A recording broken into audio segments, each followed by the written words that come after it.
Hello दोस्तों, आज हम लोग अपना ज्योग्राफी का चैप्टर 7 स्टार्ट करने वाले हैं। इसके पहले हम लोगों ने चैप्टर 6 तक अच्छे से पढ़ लिया है और उसके जितने भी क्वेश्चन आंसर थे, बहुविकल्पीय, अतिलघु उत्तरीय, हम लोगों ने सारे सॉल्व कर लिए थे। आज हम लोग अपना चैप्टर 7 स्टार्ट करेंगे और देखेंगे कि इस चैप्टर में क्या क्या बताया गया है। तो चलिए अब हम लोग अपना चैप्टर स्टार्ट करते हैं और देखते हैं कि इसमें क्या क्या इम्पोर्टेंट फैक्ट है और क्या क्या इम्पोर्टेंट जानकारियाँ हैं। तो चलिए अब हम लोग शुरू करते हैं। इस चैप्टर का नाम है हमारा देश भारत। मीन्स इसमें भारत देश के बारे में कुछ जोग्राफिकल चीज़ें बताई गई होंगी। और चलिए फिर हम लोग स्टार्ट करते हैं। इसमें लिखा हुआ है कि भारत एक बहुत बड़े भौगोलिक विस्तार वाला देश है। उत्तर में यह हिमालय के ऊंचे शिखरों से घिरा है, पश्चिम में अरब सागर, पूर्व में बंगाल की खाड़ी तथा दक्षिण में हिंद महासागर। ठीक, तो इसमें हम लोग देखते हैं कि ये जो पॉइंट हमारा है ये हमारा इम्पोर्टेंट पॉइंट है, ये वाले। ठीक, उत्तर में हिमालय पर्वत। हम लोग अगर भारत का मैप देखे तो हैं ही, क्योंकि इसके पहले हम लोग डिस्कस भी कर चुके हैं। और नीचे हमारा इधर पश्चिम साइड में हमारा अरब सागर है और पूर्व में बंगाल की खाड़ी, जिसको बे ऑफ बंगाल भी बोलते हैं, और दक्षिण में हमारा हिंद महासागर। ठीक, तो ये चीज़ें दिया हुआ है। अब आगे हमारा टॉपिक है कि भारत का क्षेत्रफल 32.8 लाख वर्ग किलोमीटर है। ये क्वेश्चन हमारा पूछा भी जाता है और इम्पोर्टेंट भी है। उत्तर में कश्मीर से लेकर दक्षिण में कन्याकुमारी तक इसका विस्तार 3200 किलोमीटर है, लगभग में है ये भी इम्पोर्टेंट है।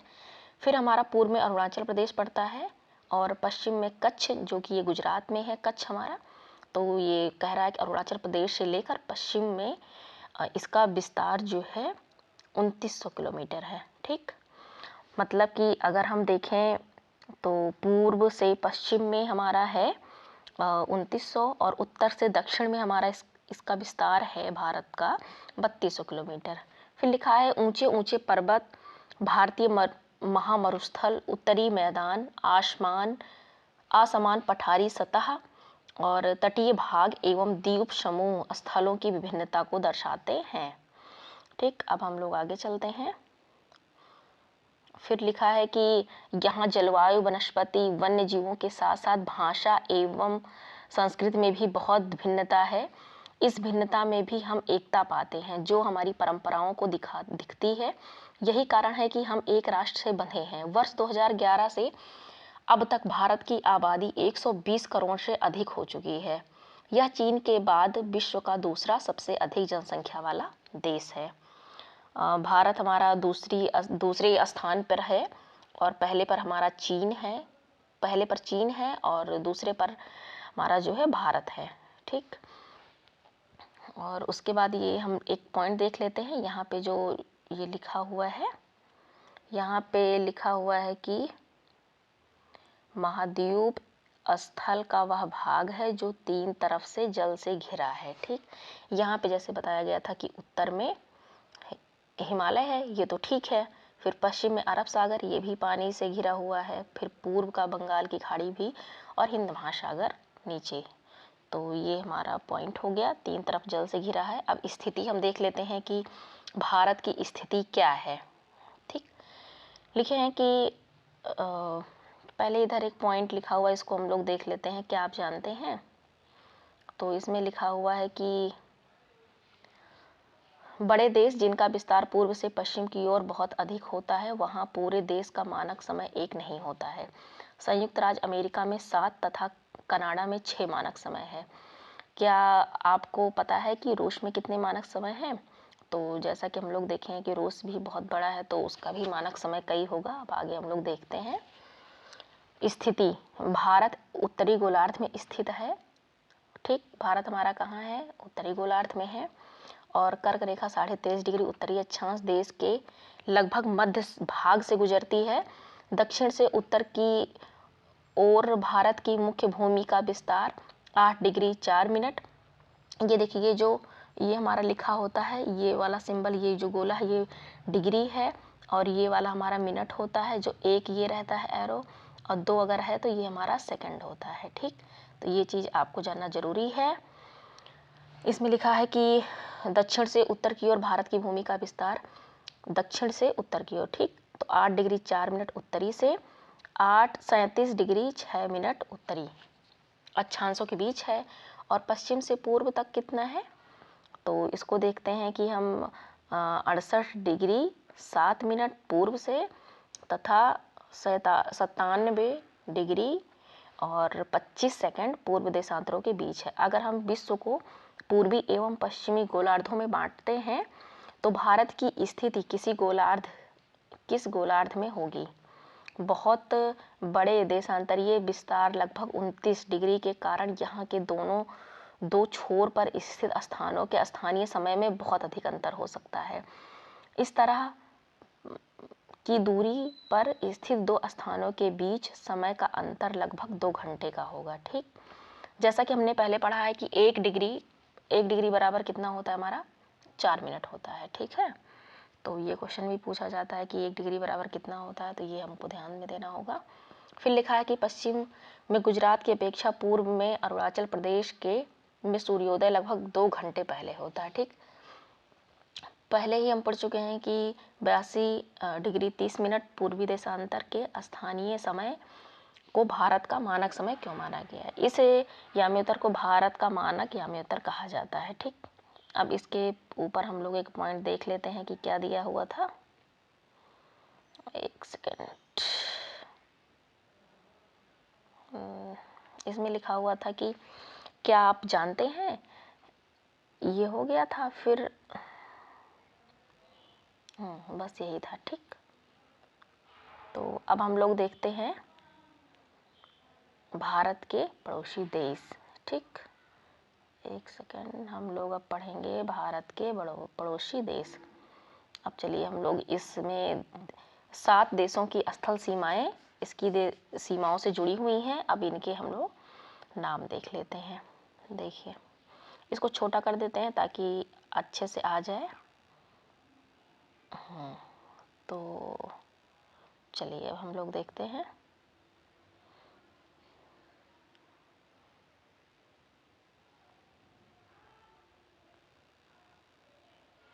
देखिए, ये पड़ोसी देश पहले हम लोग देख लेते हैं कौन कौन से हैं। इधर है चाइना, तिब्बत, ठीक, नेपाल, भूटान, बांग्लादेश, म्यांमार, अफगानिस्तान, पाकिस्तान और श्रीलंका और बांग्लादेश। ठीक है, तो ये हमारे पड़ोसी देश हैं। अब यहाँ पे हम देख लेते हैं, ये हमारा जलीय भाग है और ये हमारा हिंद महासागर का जलीय भाग है और ये इधर अरब सागर का, और ये ऊपर हमारा जो है ये हमारा स्थलीय भाग है। ठीक, तो आई थिंक आप लोगों को समझ में आ गया होगा। और ये देखिए इधर अंडमान निकोबार भी है। फिर अब आते हैं राजनीतिक स्थिति। अब देखिए यहाँ पे सब कुछ दिखाया हुआ है। हमारे यहाँ पे प्रेजेंट टाइम में 28 राज्य हैं और 8 यूटीज़ हैं, मतलब केंद्र शासित प्रदेश हैं। इस मैप को हम लोग अच्छे से देख लेते हैं। ऊपर हमारा है लद्दाख, लेह, फिर है उसके नीचे जम्मू कश्मीर, फिर बगल में है हिमाचल प्रदेश, फिर उसके बगल में है उत्तराखंड, और ये हमारा उत्तरी भाग है और इधर का पूर्वी भाग है और नीचे हमारा दक्षिणी भाग है। ठीक, अब आगे देख लेते हैं। ये है राजनीतिक एवं प्रशासनिक विभाजन। ठीक, अभी लिखा है कि भारत एक विशाल देश है। प्रशासनिक क्रियाकलापों के लिए देश को 29 राज्यों एवं 7 केंद्र शासित प्रदेशों, नहीं, अब ये अभी एनसीईआरटी अपडेट नहीं हुई है अभी तक, तो इसमें हम लोग कुछ करेक्शन कर लेंगे। यहाँ पे 28 हो जाएगा और ये 8 हो जाएगा। ठीक, 28 और 8 यही है हमारा प्रेजेंट टाइम में। अब चलिए हम लोग देखते हैं।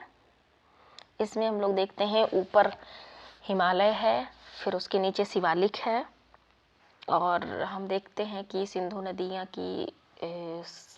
नदी से कौन कौन सी नदियाँ निकली हुई हैं। झेलम है, चेनाब है, रावी है, सतलुज है। ठीक, और ये इधर हमारी अरावली श्रेणी है सॉरी, इधर हमारी पूर्वी भारत में ब्रह्मपुत्रा नदी है। और फिर हम लोग देखते हैं ये बंगाल की खाड़ी तो पता ही है, ये इधर हमारी महानदी है, गोदावरी सब दक्षिण भारत में आ गई हैं, कृष्णा नदी, ठीक, सतपुड़ा, और ये विंध्याचल श्रेणी है, चंबल नदी, यमुना नदी, गंगा नदी। अब हम लोग नीचे देख लेते हैं अन्नामलाई, कावेरी।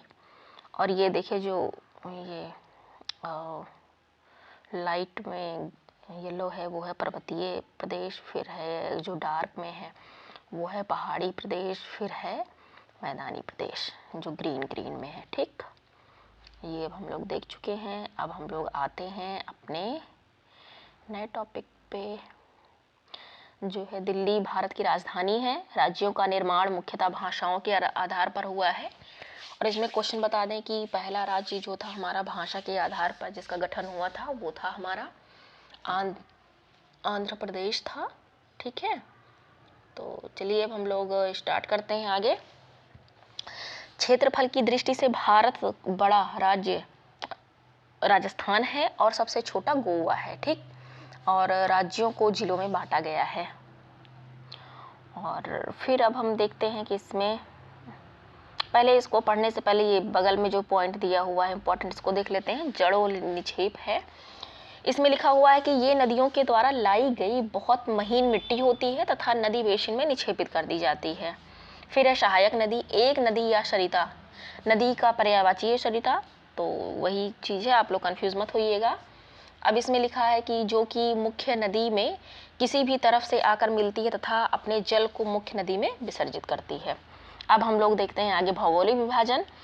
भारत में पाई जाने वाली भौतिक आकृतियां विभिन्न प्रकार की हैं, जैसे पर्वत, पठार, मैदान, तट, द्वीप समूह, समुद्र, ये सब चीज़ें हैं। और उत्तर में बर्फ से ढका हिमालय संतरी का कार्य करता है। और हिम प्लस आलय, हिमालय, ये हिम का अर्थ होता है बर्फ और आलय का होता है घर, मतलब बर्फ का घर। ठीक, हिमालय पर्वत की 3 मुख्य समांतर श्रृंखलाओं में बांटा जाता है इसको। और सबसे उत्तर में स्थित श्रृंखला को बृहद हिमालय कहते हैं या फिर हिमाद्री। इसी श्रृंखला में विश्व की सबसे ऊंची शिखर है मध्य हिमालय या हिमालय, हिमाद्री के दक्षिण में स्थित है। बहुत से लोकप्रिय पहाड़ी स्थान यहाँ स्थित हैं। 5 पहाड़ी स्थानों के नाम का पता लगाइए। शिवालिक सबसे दक्षिण में स्थित श्रृंखला है। ठीक, फिर लिखा हुआ है कि हिमालय के दक्षिण में भारत का उत्तरी मैदान स्थित है। ये मैदान समतल तथा सपाट हैं। ये मैदान सिंधु, गंगा, ब्रह्मपुत्र तथा इनकी सहायक नदियों के द्वारा लाए गए जड़ों या निक्षेपों से बने हुए हैं। अब यहाँ पे जलोढ़ जब आ ही गया है तो ये ऊपर हमने पढ़ा था कि ये क्या होता है, नदियों के द्वारा लाई गई बहुत ही महीन मिट्टी होती है जो नदी बेसिन में निक्षेपित या फिर छोड़ दी जाती है, वही होता है हमारा जलोढ़। ठीक है, तो अब हम लोग आगे देखते हैं। बृहद हिमालय ये हो गया था। फिर नदियों के ये मैदान कृषि के लिए उपजाऊ भूमि प्रदान करते हैं। जाहिर सी बात है, अगर नदी के द्वारा बहुत सारी मिट्टियाँ या फिर जो भी चीज़ें बह के आएंगी वो उपजाऊ ही होंगी, इसीलिए जो है नदियों के किनारे का जो एरिया होता है वो बहुत ही उपजाऊ होता है। मीन्स कि वो कृषि के लिए बहुत ही उपयुक्त स्थितियाँ पाई जाती हैं, जैसे वाटर की कमी तो है नहीं और सॉइल भी हमारी अच्छी है, तो वहाँ पे जो हम लोग जो भी क्रॉप लगाएंगे या फिर जो भी उत्पादित करेंगे वो उसका उत्पादन जो है ज़्यादा होगा। तो इसीलिए जो है वहाँ के लिए कृषि के लिए उपयुक्त भूमि पाई जाती है बगल में, नदियों के बगल में। ठीक है, यही कारण है कि इन मैदानों में जनसंख्या अधिक है। जाहिर सी बात है कि अगर जहाँ पर उत्पादन ज़्यादा हो रहा है तो लोग वहाँ पर रहने के लिए ज़्यादा से ज़्यादा लोग आएंगे और वहाँ पर कोशिश करेंगे कि वो बसें और अपने कामों को अच्छे से करें। तो वही चीज़ यहाँ पे बताया गया है। अब आगे हम लोग पढ़ते हैं कि भारत के पश्चिम भाग में भारतीय महामरुस्थल स्थित है। यह शुष्क, गर्म तथा रेतीला स्थल है। यहाँ वनस्पति की मात्रा बहुत कम है। जाहिर सी बात है कि अगर मरुस्थल है तो वहाँ पे बालू होगी और बालू में कोई भी उत्पादन, किसी भी चीज़ का उत्पादन करने का कोई भी तत्व विद्यमान नहीं होता है, तो वहाँ पे लोग क्यों निवास करना चाहेंगे? जाहिर सी बात है नहीं रहना चाहेंगे। और वहाँ पे पानी की भी कमी होगी। अगर पानी की कमी है तो कोई वनस्पतियाँ नहीं उगेंगी और वहाँ पे क्या मिलेगा, केवल कटीली झाड़ियाँ ही हमको देखने को मिलेंगी, वो भी बहुत कम मात्रा में।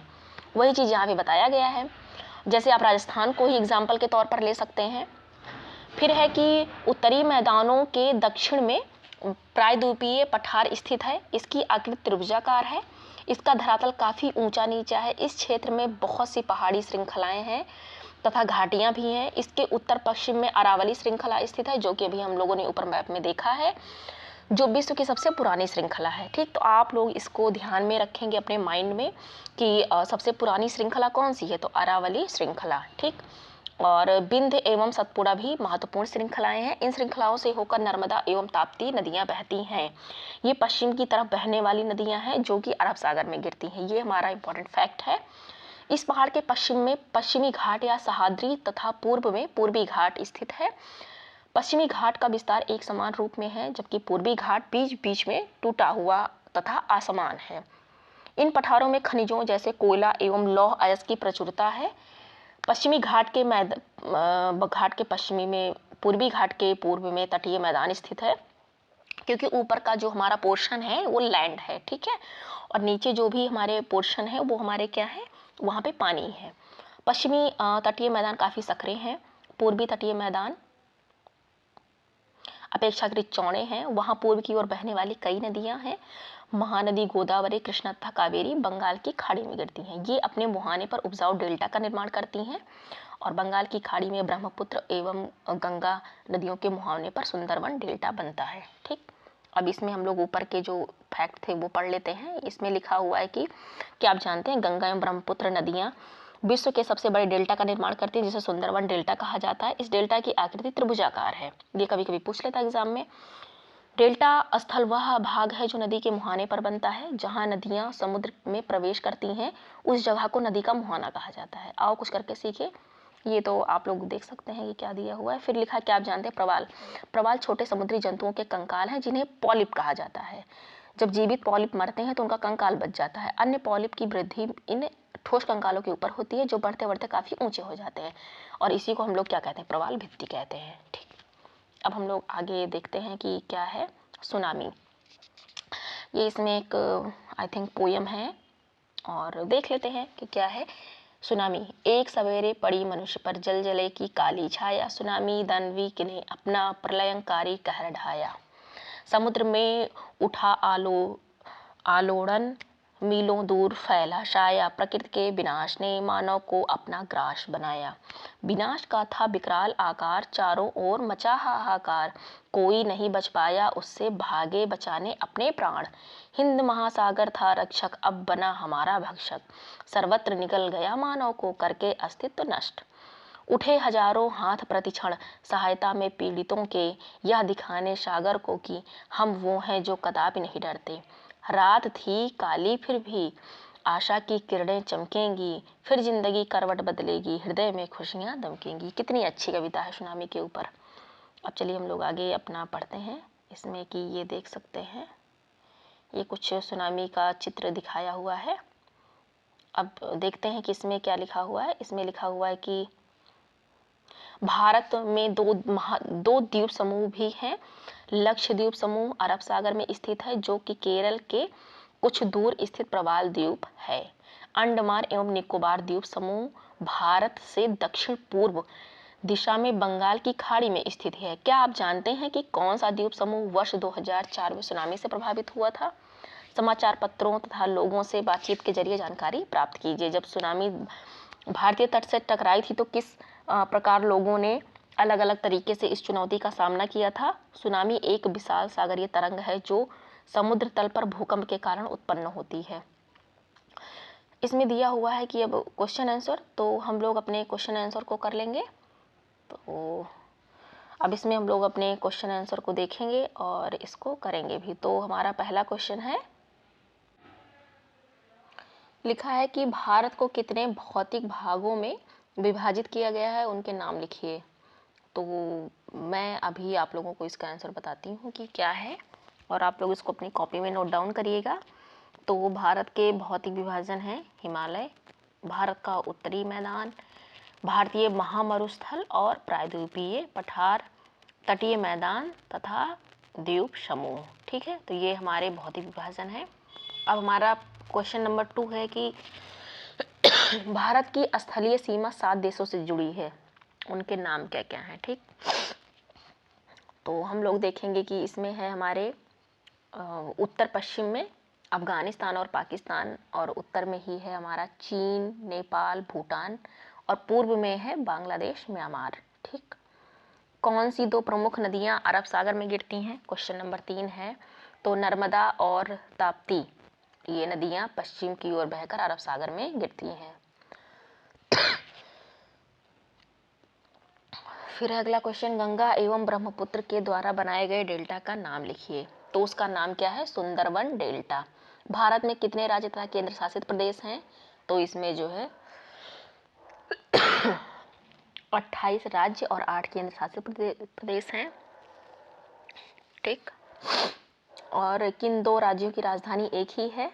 तो पंजाब और हरियाणा की राजधानी एक ही है, चंडीगढ़। फिर है, उत्तरी मैदानों में अधिक जनसंख्या निवास करती है, क्यों? देखिए, उत्तरी मैदानों में क्या है, हमने कहा था कि जहाँ नदियाँ बहती हैं वहाँ के आसपास की मिट्टियाँ उपजाऊ होती है, तो वहीं पे लोग ज़्यादा से ज़्यादा रहना पसंद करेंगे। ठीक, तो उत्तरी मैदानों में सिंधु, गंगा, ब्रह्मपुत्र तथा इसकी सहायक नदियों के द्वारा लाए गए जड़ोर निक्षेप से बने हैं। ये मैदान कृषि के लिए उपजाऊ भूमि प्रदान करते हैं, यही कारण है कि यहाँ पर जनसंख्या ज़्यादा निवास करती है। लक्षद्वीप को प्रवाल द्वीप क्यों कहा जाता है? देखिए, लक्षद्वीप द्वीप समूह छोटे समुद्री जंतुओं के कंकाल पर बना है, जिसे पॉलिप कहते हैं, है ना। अब इसमें हमारा है कि सही चिन्ह लगाइए, तो इसमें लिखा है हिमालय के सबसे दक्षिणी भाग को क्या कहा जाता है? तो हिमालय के सबसे दक्षिणी भाग को शिवालिक कहा जाता है। सह्याद्री को अन्य किस नाम से जाना जाता है? तो इसको हम लोग पश्चिमी घाट के नाम से। पाक जल संधि किन देशों के बीच है? तो ये श्रीलंका और भारत के बीच है। ठीक, फिर अगला क्वेश्चन हमारा है, अरब सागर में स्थित भारतीय द्वीप समूह कौन से हैं? तो आपको पता है कि लक्षद्वीप द्वीप समूह। फिर है, भारत की सबसे पुरानी पर्वत श्रृंखला, तो इसको हम लोगों ने पढ़ा था कि अरावली है। ठीक, अब है खाली जगह भरो। अब इसको भी हम लोग देख लेते हैं।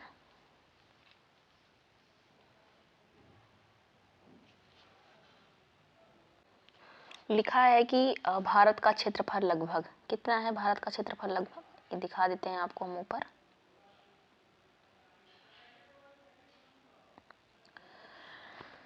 ठीक, भारत का क्षेत्रफल लगभग 32.8 लाख वर्ग किलोमीटर है। ठीक, अगला क्वेश्चन हमारा क्या था कि महान हिमालय को किस नाम से जानते हैं? फिर क्षेत्रफल की दृष्टि से भारत का सबसे बड़ा राज्य कौन सा है?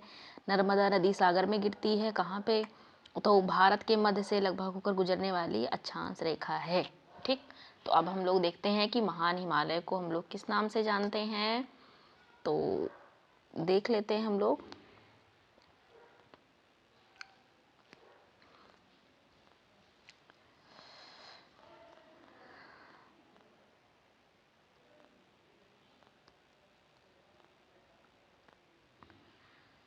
इसी में है हमारा आंसर, हम लोग पढ़ चुके हैं, लेकिन अब आप लोगों को बताना भी पड़ेगा। महान हिमालय, ठीक है, या फिर हिमाद्री, ये देखिए बृहद हिमालय या फिर हिमाद्री। ठीक, अब फिर हमारी थी नदी, तो थी हमारी नर्मदा नदी, है ना। ठीक, अब क्षेत्रफल की दृष्टि से तो पहले पर हमारा चीन था और दूसरे पर हमारा भारत राज्य है। सॉरी, देश, राज्य पूछा है मैंने, देश बताया आपको, वो भी जनसंख्या के आधार पर। ठीक, क्षेत्रफल की दृष्टि से भारत का सबसे बड़ा राज्य राजस्थान है और सबसे छोटा जो है वो गोवा है। ठीक, अब कह रहा है कि नर्मदा नदी कहाँ गिरती है, तो इसको भी हम लोग देख लेते हैं। ये देखिए यहाँ पर है, एक सेकेंड,